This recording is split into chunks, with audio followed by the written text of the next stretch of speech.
Hello student, welcome to Learn Everything Online. I am Deepak Chaudhary, your mathematics teacher. आज जो हम जो स्टार्ट करने वाले हैं उस टॉपिक का नाम है लॉगरिथम। तो लॉगरिथम बहुत ही एक इम्पॉर्टेंट टॉपिक है, तो है ना। तो आज हम जो टॉपिक स्टार्ट करने वाले हैं उसका नाम क्या है, लॉगरिथम। ठीक है, बहुत ही इम्पॉर्टेंट टॉपिक आएगा। क्यों? क्योंकि इसके जो है इसकी एप्लीकेशंस जो होती है बहुत यूज होती है। इसमें इनइक्वालिटी आती है, तो लॉगरिथम इनइक्वालिटी के नाम से आप जानती होंगे ना। तो अलजेब्रा में ये मतलब बाकी जो लेसन्स है उसमें बहुत हेल्पफुल करता है, और लॉग का एक हाथ दो क्वेश्चन कभी आ गया तो आ गया, बट इसकी एप्लीकेशन हमेशा जरूर आती है। बात समझ में आ गई? तो आज हम जो है ना बेटा लॉगरिथम के बारे में डिस्कस करने वाले हैं। ठीक है, ओके। तो लॉगरिथम होता क्या है ना, बच्चों को ना लॉग से ना बहुत डर लगता है कि लॉग होता है क्या है ना, वगैरह वगैरह। तो हम लॉगरिथम को शॉर्ट फॉर्म में क्या बोलते हैं, लॉग कहते हैं। ठीक है, तो अब बच्चों के मन में एक फोबिया बना हुआ है, अरे यार लॉग लॉग लॉग लॉग, है ना। कभी कई बच्चों को समझता ही नहीं है लॉग क्या होता है ना। जनरली मैं जिन स्टूडेंट से मिलता हूँ जो वीक स्टूडेंट होते हैं, लॉग को बिल्कुल दरकिनार कर देते हैं एकदम, है ना, कि नहीं लॉग तो पढ़ना ही नहीं है। बात समझ में? बिना लॉग के जेई थोड़ी निकल सकती है ना, बिना लॉग के जेई निकल ही नहीं सकती। एक ही फंडामेंटल मैथमेटिक्स के रूप में भी हम इसको क्या करते हैं, यूज करते हैं। बात समझ में आई? तो लॉग होता क्या है ना, उस बारे में हम डिस्कस कर लेते हैं। ठीक है, तो सबसे पहली बात कि हम जो लॉग पढ़ेंगे तो लॉग में बेटा ना सबसे पहली बात होती है कि हम लोग एक पॉजिटिव रियल नंबर लेंगे। क्या मैंने बोला, एक पॉजिटिव रियल नंबर। तो हम लोग क्या करते हैं, लेट, है ना, कोई भी एक नंबर पॉजिटिव ले लेते हैं। Let n be a positive real number. Positive real number हमने मान लिया कि n क्या है, एक पॉजिटिव रियल नंबर है। और जो लॉग है ना बेटा वो किसी पॉजिटिव रियल नंबर के लिए ही डिफाइन होता है, किसी नेगेटिव रियल नंबर के लिए डिफाइन नहीं होता है ना। तो लॉग जो है किसी पॉजिटिव का ही होगा। तब लॉग होता क्या है उसके बारे में हम धीरे धीरे डिस्कस करेंगे। ठीक है, तो हम वैसे बात करते हैं कि n भी एक पॉजिटिव रियल नंबर है, तो n कैन बी, है ना। तो now then n can be represented by तो हम ना उस पॉजिटिव रियल नंबर को रिप्रेजेंट कर सकते हैं। पहला कौन से फॉर्म में बेटा, एक्सपोनेंशियल फॉर्म, है ना, एक्सपोनेंशियल एक्सपोनेंशियल फॉर्म, है ना, एक्सपोनेंशियल फॉर्म। और दूसरा होता है जिसका नाम है लॉगरिथमिक फॉर्म। लॉगरिथमिक फॉर्म यानी किसी पॉजिटिव रियल नंबर को हम टू फॉर्म में रिप्रेजेंट कर सकते हैं, एक एक्सपोनेंशियल फॉर्म और दूसरा logarithmic form. Sir exponential form में कैसे रिप्रेजेंट कर सकते हैं और लॉगरिथमिक फॉर्म में कैसे रिप्रेजेंट कर सकते हैं उसके बारे में डिस्कस करते हैं ना। मैं आपको एक एग्जांपल लेके चलता हूँ। क्या लेके चल रहा हूँ, आपको लोग एक प्यारा सा एक एग्जांपल समझाता हूँ। आप ना मन में ना एक प्यारा सा एक पॉजिटिव रियल नंबर ले लो। आज के दिन में लेट मैं मान लेता हूँ कि वो प्यारा सा पॉजिटिव नंबर रियल नंबर क्या है, 36 है। क्या है, 36 है। तो 36 को क्या कर सकता हूं मैं, दो भागों में, मतलब टू फॉर्म में को रिप्रेजेंट करना है। मैंने क्या कहा कि मैं इसको एक्सपोनेंशियल फॉर्म में भी रिप्रेजेंट कर सकता हूं और उसे मैं लॉगरिथमिक फॉर्म में भी रिप्रेजेंट कर सकता हूं। तो सबसे पहले ना बेसिक तरीके से हम सोचते हैं कि एक्सपोनेंशियल फॉर्म में कैसे रिप्रेजेंट कर सकते हैं। तो 36 को हम क्या लिख सकते हैं, 36 को लिख सकते हैं प्यार से 6 स्क्वायर इक्वल टू 36। क्या बोला मैंने, 6 स्क्वायर इक्वल टू 36, यानी 6 की कितनी डिग्री, 2 डिग्री इक्वल टू 36। ये जो बेटा है ना, ये जो 2 लिख रहा हूँ ना, 6 स्क्वायर, तो ये 2 को हम क्या क्या बोलते हैं, 2 को ये हमारे लिए आज के दिन क्या है, पावर भी बोलते हैं, है ना। ये पावर के नाम से भी जाना जाता है, ये इंडेक्स के भी नाम से जाना जाता है, ये डिग्री के नाम से भी जाना जाता है ना, और एक एक्सपोनेंट के नाम से जाना जाता है ना। तो एक्सपोनेंट के नाम से भी जाना जाता है, एक्सपोनेंट। बात समझ में सकते हैं, एक्सपोनेंट के भी नाम से जाना जाता है। क्लियर हो गया? समझ में आई कि नहीं आई बात समझ में, है ना। तो हम लोग क्या बोल सकते हैं कि 6 की 2 डिग्री कितना है, 36 है। 6 की पावर 2 कितना है, 36 है। तो एक मैंने 36 जो पॉजिटिव रियल नंबर था उसे मैंने क्या किया, एक्सपोनेंशियल फॉर्म में रिप्रेजेंट किया। तो ये जो फॉर्म हो गई वो हमारी कौन सी हो गई, एक्सपोनेंशियल फॉर्म हो गई, है ना, एक्सपोनेंशियल, है ना, एक्सपोनेंशियल फॉर्म। बात समझ में सर अब लॉग में कैसे लिखेंगे ना, इस बात को लॉग में लिखना है तो ध्यान सुनना बेटा।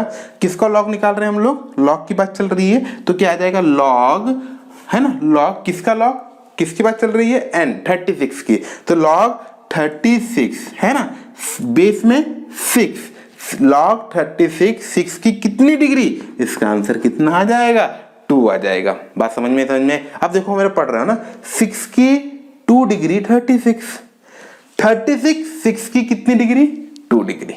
बात समझ में। आपको आज के दिन भी ये 6 क्या है बेटा, बेस है, 16 क्या है, बेस है, n क्या है, एक नंबर है, यहां भी तो 6 के किसमें कहलाएगा, बेस, ये भी तो बेस ही हो गया ना, और ये क्या हो गया, नंबर n हो गया, और ये अपना रिजल्ट 2 हो गया, ये कितना आ गया हमारा, पावर आ गया, पावर डिग्री आ गया, एक्सपोनेंट आ गया।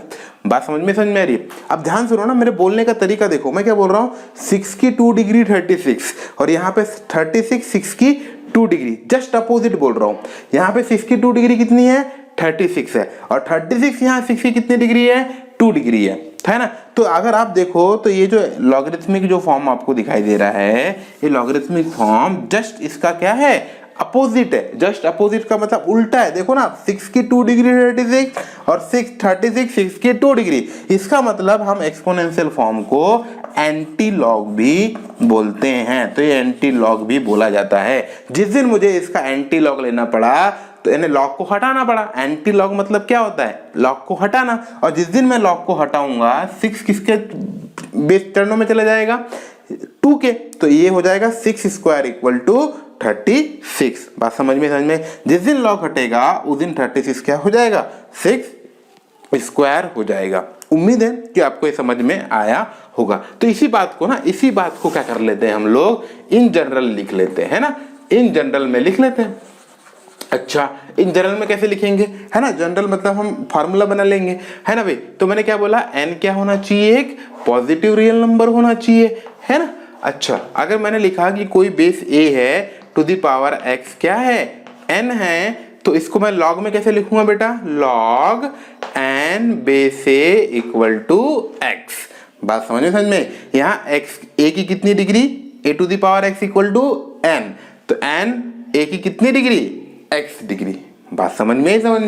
इसको रीड कैसे करते हैं हम लोग, रीड कैसे करते हैं बेटा, रीड एस, है ना, रीड एस कैसे रीड करते हैं इसको हम लोग, read as a to the power, है ना, a to the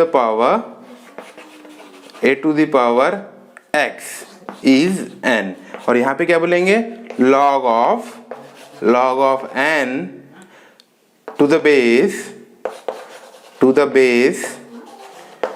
a is x।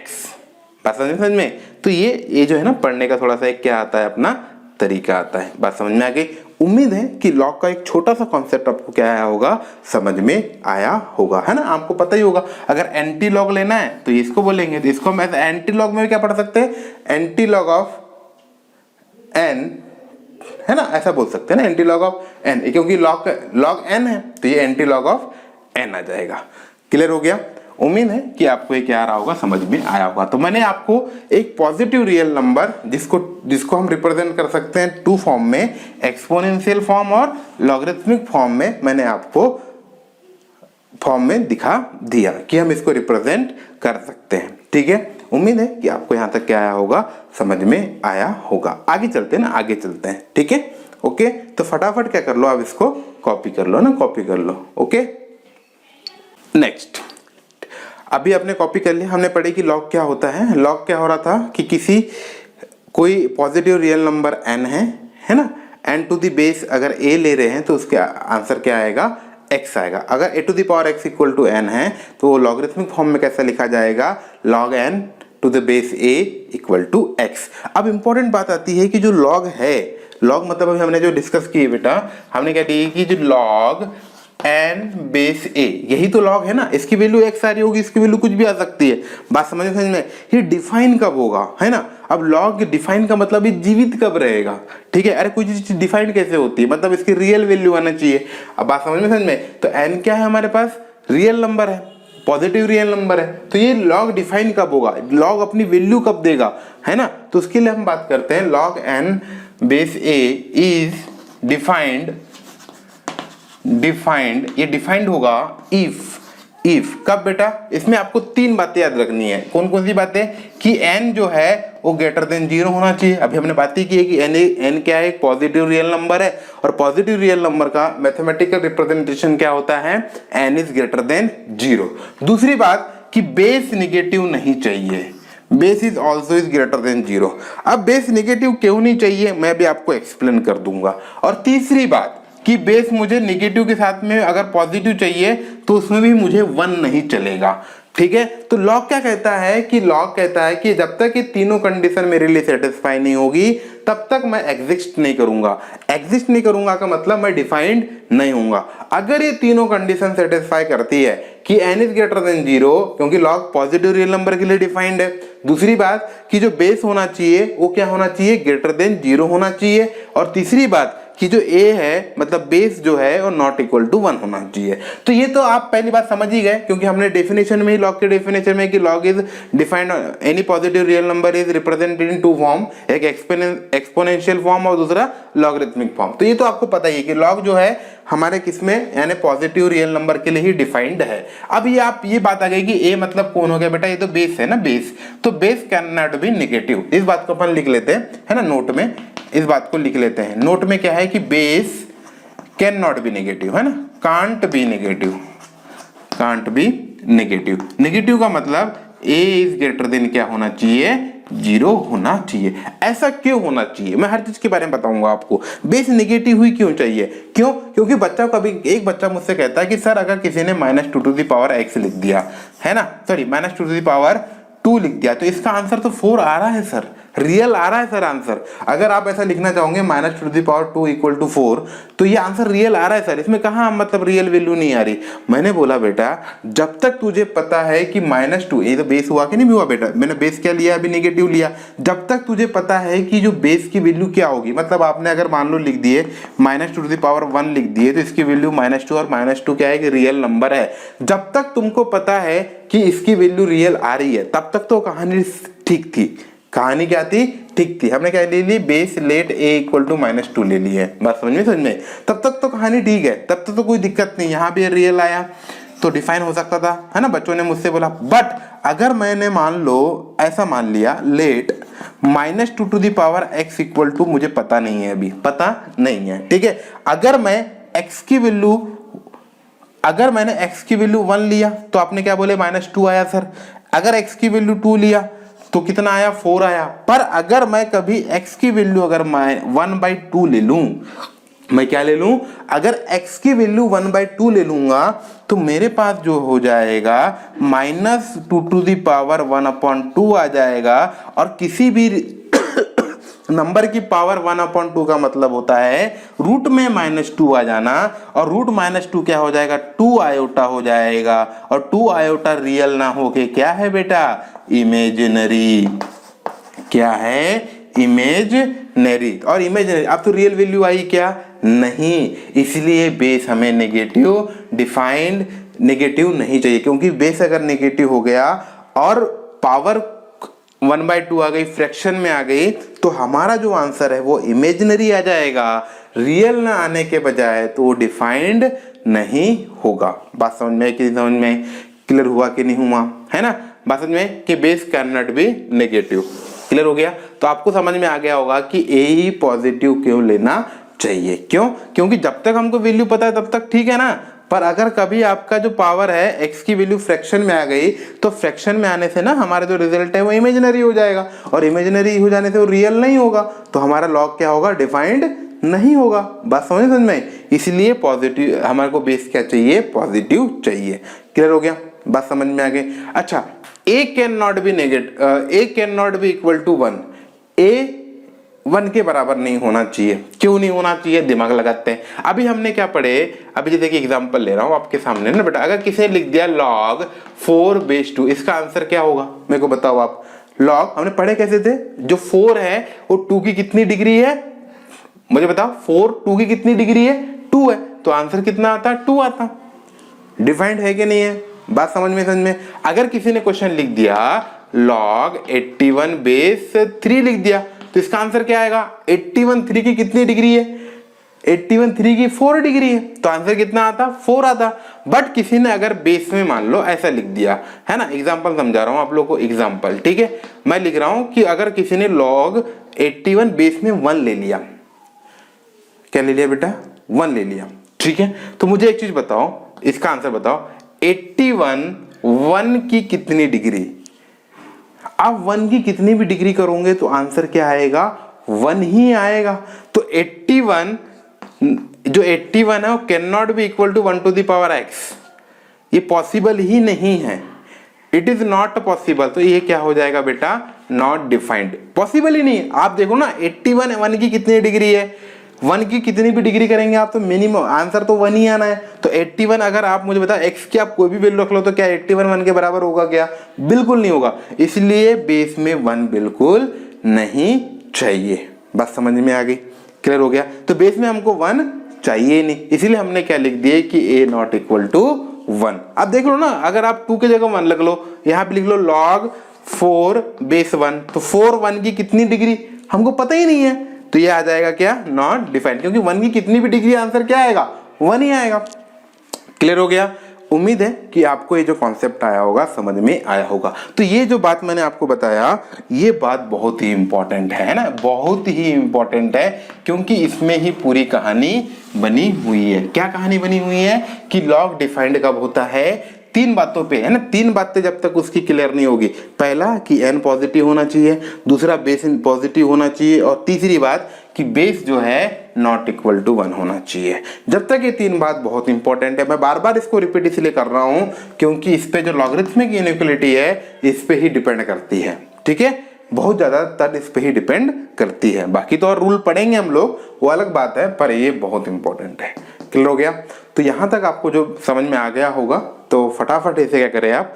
Copy करें। अगर आपको कोई चीज समझ नहीं आती है तो वीडियो को रिवाइंड करके वापस से आप देखिए, ठीक है। और जो चीज समझ नहीं आता प्लीज कमेंट बॉक्स में लिखिए बेटा, ठीक है। बात समझ में आ गई बेटा, है ना? तो आगे चलते, तो फटाफट इसे कॉपी कर लीजिए, है ना। आगे चलते हैं। आगे देखो आपके स्क्रीन पे कुछ क्वेश्चन दिखाई दे रहे हैं, है ना। इस क्वेश्चन को सॉल्व करने की कोशिश करते हैं, ठीक है। सब फर्स्ट क्वेश्चन है बेटा हमारे पास कि log 512 टू द बेस 8 कितना होगा। तो अगर मैंने आपको जो चीज सिखाया उस सिखाने से क्या हो जाएगा कि 5 1 1200 है ना, 8 की कितनी डिग्री है। जो बच्चा ना बिल्कुल समझदार बच्चा है वो बिल्कुल सॉल्व कर लेगा कि 5 and 12 जो है 8 का क्या है? क्यूब है। तो इसका आंसर कितना आ जाएगा? 3 आ जाएगा। बात समझ में? फिर उसी प्रकार 81 3 की कितनी डिग्री है? 4 है। फिर 4 जो है 2 की कितनी डिग्री है बेटा? 2 है। फिर 4 √2 की कितनी डिग्री है? इसका भी आंसर कितना आ जाएगा? 4 आ जाएगा। 4 2 की डिग्री कितनी है? 2 है। 4 √4 की डिग्री कितनी है? क्योंकि जब एक बार स्क्वायर करोगे तो 2 मिलेगा, फिर एक बार स्क्वायर करोगे तब जाके 4 मिलेगा, तो इसका भी आंसर क्या आ जाएगा? 4 आ जाएगा। अब मेरे को बताओ 1/4 4 की कितनी डिग्री है? 1/4 4 का क्या है? रेसिप्रोकल है। इसका मतलब इसकी डिग्री कितनी हो गई? -1 हो गई, ठीक है। आगे चलते हैं। 125 इसका कितना है? 6 आ जाएगा। कैसे? जब आप √5 का स्क्वायर करोगे तो 5 मिलेगा, और 5 का क्यूब करने पे 125 मिलेगा। इसका मतलब इस 2 × 3 कितना हो जाएगा? 6 हो जाएगा। 81 की कितनी डिग्री है? 1 डिग्री है। 3 की कितनी डिग्री है? 1 डिग्री है। 8 1/2 की कितनी डिग्री है? -1 है। क्यों? उसका रेसिप्रोकल है। 1 2 की कितनी डिग्री है? बताओ 1 कभी भी किसी भी नंबर की डिग्री कितनी आता है? 0। याद आ रहा है आपको कि अगर किसी भी डिग्री की किसी भी नंबर है ना x⁻0 is also equal to 1, यानी किसी की भी डिग्री आप 0 कर दो है ना, तो उसका आंसर क्या आएगा? 1 आएगा। उसी प्रकार 4 की डिग्री 0 करेंगे तो उसका भी आंसर कितना आएगा? सॉरी 1 4 की कितनी डिग्री है? 0, तो आंसर कितना आ जाएगा? 0 आ जाएगा। बात समझ में? तो ये हमें डिग्री खेलते हैं। क्या करते हैं हम लोग? प्यार से डिग्री खेलते हैं। तो ना अमीर बच्चा ना अच्छे से कर लेता, पर गरीब बच्चा, ठीक है, अपनी है ना भाई, डिग्री खेलना नहीं आता, उसके लिए भी दूसरी मेथड है ना। तो मैं ना इस प्यारे से क्वेश्चन को समझाता हूँ ना दूसरे मेथड से, अनदर मेथड से समझाता हूँ, ठीक है। तो अनदर मेथड क्या है हमारे पास? प्यार से लिखते हैं अपन यहाँ पे अनदर मेथड, अनदर मेथड। बात समझ में आई? अनदर मेथड क्या है हमारे पास? वो देखो बेटा, हमको इसकी वैल्यू नहीं पता। इसकी वैल्यू पता है क्या? मुझे बताओ। नहीं पता। अगर हमको किसी चीज की वैल्यू नहीं पता होती है तो हम क्या करते हैं? उसे क्या मान लेते हैं? x। तो let let log 125 root 5 equal to x. मैंने क्या किया, हमको इसकी वैल्यू पता नहीं थी तो मैंने इसे क्या मान लिया, x मान लिया। अब क्या करेंगे, ध्यान से सुनना। अब मुझे क्या पता, मैंने को क्या लेना है, इसका एंटी लॉग लेना है ना भी, लॉग को हटाना है। और जिस दिन लॉग को हटाना होता है तो जिस दिन लॉग हटेगा उसका बेस जो है आगे वाले नंबर के चरणों में चला जाएगा। चरणों में समझते हो आप, पैरों के नीचे चला जाएगा। तो उसी प्रकार जिस दिन लॉग पे डंडी गिरेगी ना, एक डायलॉग बन जाता है कि जिस दिन लॉग पे डंडी गिरेगी उस दिन रूट 5 एक्स के क्या हो जाएगा, चरणों में चले जाएगा। कैसे जाएगा देखो, 125 इक्वल टू एक्स के चरणों में, तो चरणों में मतलब रूट 5 क्या रहेगा, नीचे, और उसके ऊपर कौन बैठा रहेगा, एक्स। बात समझ में, समझ में, ये डायलॉग बन गया, क्योंकि डायलॉग से याद रहते हैं ना, ऐसे ऐसे तो याद नहीं रहेंगे। तो इस प्रकार जिस दिन लॉग हटाना हो उस दिन रूट जो बेस है उसको किसके चरणों में डाल दो, नेक्स्ट आदमी वाले के चरणों में डाल दो।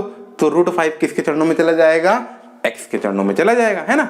तो आगे सॉल्व कर रहे हैं, तो 125 इक्वल टू ऑल्सो इक्वल हो जाएगा 5, क्या हो जाएगा बेटा, रूट 5 का मतलब क्या हो जाएगा, रूट 5 हो जाता है 5 टू द पावर 1/2, तो ये हो जाएगा 5 टू द पावर x/2। अब मुझे बताओ 125 क्या है, 5 का क्यूब है, इक्वल टू क्या हो जाएगा, 5 टू द पावर x/2 ना। क्लास 8 में लॉ ऑफ एक्सपोनेंट नाम का एक लेसन पढ़े थे, उसमें क्या पढ़े थे कि कभी भी ना बेस क्या हो जाए, इक्वल हो जाए, तो पावर भी क्या हो जाती है, इक्वल हो जाए। कभी भी ना बेस इक्वल हो और बीच में इक्वल टू का साइन हो तो इनकी डिग्री भी आपस में क्या हो जाती है, इक्वल हो जाती है।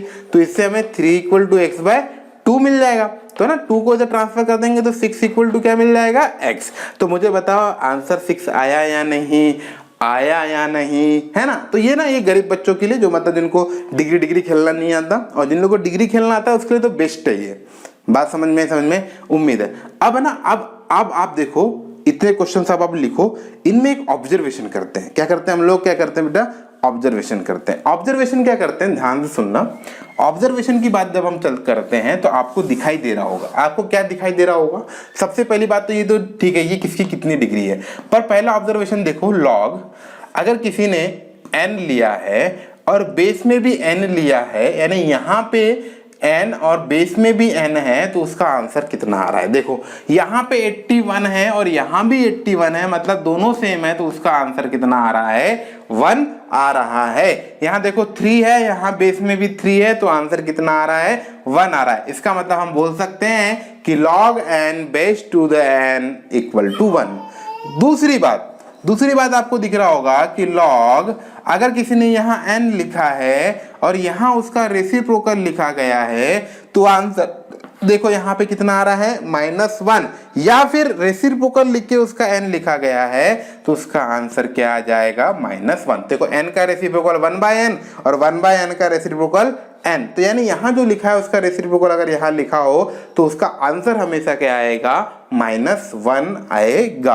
और तीसरी बात जो बहुत इंपॉर्टेंट है, लॉग बेस में आप कोई भी नंबर रख दो और 1 है, यानी log 1 की जो वैल्यू होती है बेस में चाहे n रख दो, उसका आंसर हमेशा क्या आएगा, 0। देखो log 1 बेस 2 आंसर कितना आएगा, 0। क्यों, सिंपल सा एक डायलॉग है, 1 2 की कितनी डिग्री भाई, 1 की अगर 1 चाहिए तो आप किसी भी एक्सपोनेंट की डिग्री कितनी होगी, 0 होगी। कोई भी नंबर की डिग्री आप 0 कर दो, आंसर हमेशा क्या आएगा, 1 आएगा। तो 1 4 की कितनी डिग्री, 0 डिग्री, तो आंसर क्या आएगा, 0। तो ये जो 3 फार्मूले देखो हम लोगों ने खुद ही ऑब्जर्वेशन से बना लिए, हमको ये 3 फार्मूले याद करने की जरूरत नहीं। टेक्स्ट बुक में फार्मूले गिवन होते हैं, याद करवाते हैं, रटवाते हैं, बट मैं आपको बताऊंगा कि फार्मूले कैसे बनाए जाते हैं। अब ये आपको जिंदगी में कभी भी ये फार्मूले याद करने की जरूरत नहीं, क्योंकि आपको डिग्री खेलना आता है। तो कुल मिला के हम क्या करेंगे, ये जो आज का लॉग का जो फर्स्ट लेक्चर है हम यहाँ पे समाप्त करते हैं। एक बार रिवाइज कर लेते हैं। आज इस लेक्चर में हमने बहुत सारी चीजें क्या करी, इंपॉर्टेंट चीजें सीखी, और वो इंपॉर्टेंट चीजें क्या है मैं आपको डिस्कस करता हूँ, है ना। तो आप क्या कर लो, इसे कॉपी कर लो फटाफट। तो याद रखना, नेक्स्ट चीज जो है हमारे पास रिमेंबर है ना, रिमेंबर रखना। आज की हमने जो 4 बातें बहुत याद रखना। पहली बात कि log n base a is defined, ये डिफाइंड कब होगा, डिफाइंड व्हेन, है ना, when defined if n is greater than 0, a is greater than 0 and a not equal to 1। दूसरी बात हम लोग ने सीखी कि log n बेस n हो तो आंसर 1 आएगा, तीसरी बात हमने ये सीखी कि log n और वहीं उसका रेसिप्रोकल दिया हो, या log 1/n और बेस में n दिया हो, तो इसका आंसर भी -1 आएगा। क्या आएगा? -1 आएगा। ये -1 है ना, ठीक है। और चौथी बात बहुत इंपॉर्टेंट कि log 1 बेस में कुछ भी हो जाए, आंसर क्या आएगा? 0। तो ये जो आपकी जो 4 बातें हैं वो इस लेक्चर की बहुत इंपॉर्टेंट बातें हैं। बात समझ में? तो ये आज 4 बातें इस लेक्चर में हम लोगों ने क्या किए हैं? सीखे हैं। ओके, तो आपको अब जेई का हम लोग जो कोर्स स्टार्ट कर रहे हैं मैथमेटिक्स का, तो इसमें आपको हमारे जो यूट्यूब चैनल को आप बिल्कुल सब्सक्राइब कीजिए, है ना। और इस चैनल में आपको आगामी जितने भी वीडियोस है ना, आज से हमारा जेई का जो कोर्स है वो स्टार्ट हो रहा है। तो मेरा जो फर्स्ट लेक्चर था लॉगरिथम पे, जो फर्स्ट लेक्चर है आपके सामने है। और आपको ज़्यादा से ज़्यादा वीडियो के लिए हमारे चैनल को विजिट करिए, लर्न ऑन। ओके, और हमारी एक साइट हम लोगों ने डिज़ाइन की है learnon.online, जिसमें आप लोग को DPPs, SCPs और क्विज टेस्ट सीरीज वगैरह सब क्या मिलेगी? प्रोवाइड होगी। तो जो हमारी जो साइट की जो लिंक वगैरह है, जहां स्टूडेंट को रजिस्ट्रेशन करना पड़ेगा, उसकी लिंक मैं भी अपने डिस्क्रिप्शन में दे दूंगा, है ना। और आप जितने ज़्यादा मेरे वीडियो आपको अच्छा लगा हो तो आप वीडियो को लाइक करिए। अगर कुछ आपको यहाँ कुछ गलत लगता हो या कुछ चीज़ें आपको कुछ चीज़ समझ नहीं आई होगी, तो प्लीज़ कमेंट बॉक्स में लिखिए, जिससे क्या है मैं आपके डाउट क्या कर सकूँ? क्लियर कर सकूँ। Okay, thank you.